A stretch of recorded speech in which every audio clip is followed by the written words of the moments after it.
আপনারা জানেন যে আজকে ঈদের তৃতীয় দিন এবং এই তৃতীয় দিনে সিলেটের বেশ কিছু পর্যটন স্পটে হাজারো লোকের সমাগম ঘটেছে এবং এই তৃতীয় দিনে আজকে আছি আমরা সাদা পাথর এলাকায়, যেটি হচ্ছে সিলেটের সীমান্তবর্তী কোম্পানিগঞ্জ উপজেলার একটি অত্যন্ত পরিচিত পর্যটন স্পট হিসেবে বাংলাদেশের মানুষের কাছে পরিচিত সাদা পাথর পর্যটন স্পট। এই পর্যটন স্পটের একটি অন্যতম গুণাবলী হচ্ছে যে এইখানে স্বচ্ছ জল দেখা যায় এবং এটি হচ্ছে আমার পেছনে রয়েছে ভারত নদীর জলে শীতল পানিতে গোসল করার জন্য এবং এখানে আপনারা দেখছেন বেশ কেউ জলখিলি খেলছেন তাদের নিজের মতো করে। সিলেটের অন্যতম একটি পর্যটন স্পট। সিলেট শহর থেকে এখানে আসতে ঘন্টা দেড় ঘন্টার মতো সময় লাগে এবং এই সাদা পাথরের সবচেয়ে বড় যে দৃশ্যটি মানুষের নজর কাড়ে সেটি হচ্ছে বড় বড় সাদা রঙের পাথর।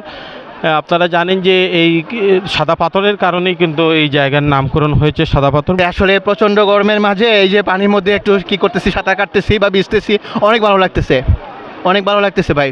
নিরাপত্তা খুবই সন্তোষজনক। এখন পর্যন্ত আমরা কোনো ঝামেলা দেখি নাই। পুলিশ আছে, বিভিন্ন প্রশাসনের লোকজন দেখলাম আসার সময় রাস্তাঘাটে বিভিন্ন জায়গায় আমরা দেখছি।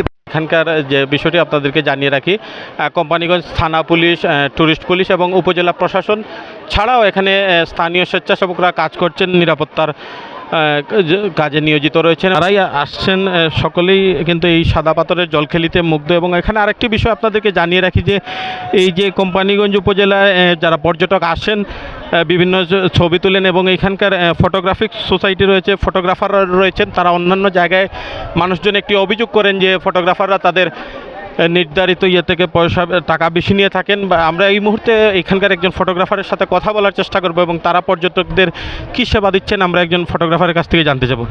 ভাই, আপনারা তো এখানে ছবি তোলেন? জি ভাই, ছবি তুলি। টাকা কীরকম নেন ভাই? যদি আপনারা পর্যটকের জন্য বাছাই করে নেন 5 টাকা করে এক পিস, আর যদি এভারেজ নেন এভারেজ 3 টাকা করে।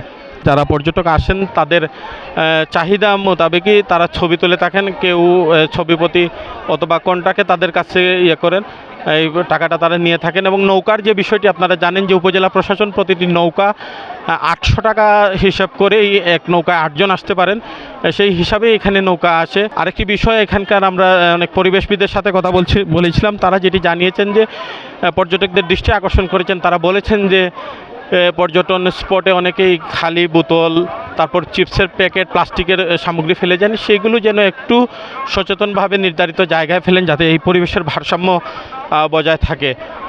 এই ছিল এই সাদা পাথর এলাকা থেকে ঢাকা পোস্টের দর্শকদের কাছে আমার সর্বশেষ তথ্য। পরবর্তীতে আমরা আপনাদেরকে আরও বিস্তারিত জানানোর চেষ্টা করব।